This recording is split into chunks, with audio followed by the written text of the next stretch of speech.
Now, the rest of the story. It is the cherished motto of the United States Navy: don't give up the ship. Don't give up the ship.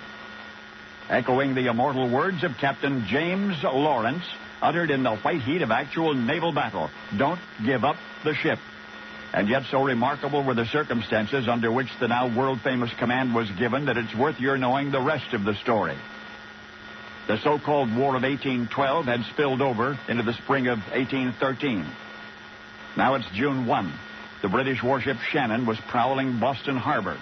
Naval historians know well the Shannon, a splendid 38-gun frigate, perhaps the most efficient vessel for its purpose in all the Royal Navy. Her crew that day was comprised of disciplined experts.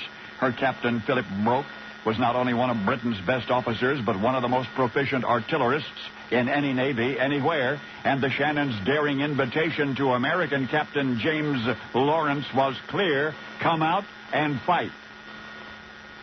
And there in Boston Harbor, aboard this vessel, the Chesapeake, sat Captain Lawrence. The challenge facing him, even greater than many accounts have represented. His crew, for example, was inexperienced and uninterested, half mutinous, one historian called them.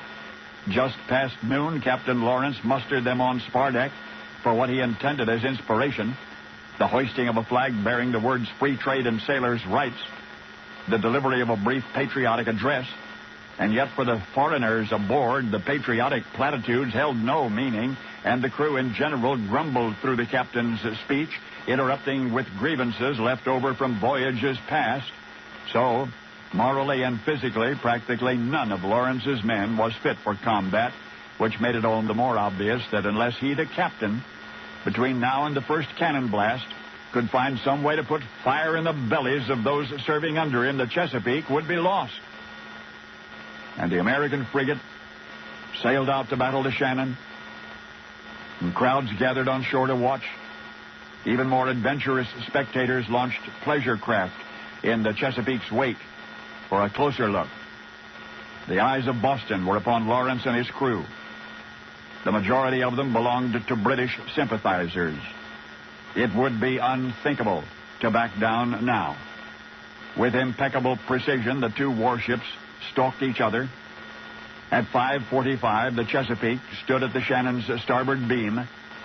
It was the British vessel that opened fire. Lawrence, hoping to spur his men on, recklessly exposed himself to the torrent of flying lead.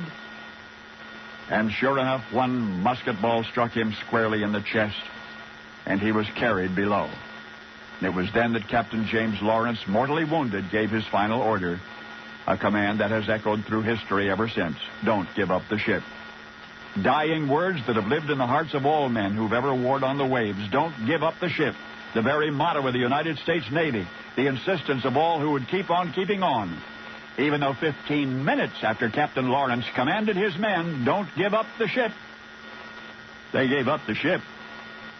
And now you know the rest of the story.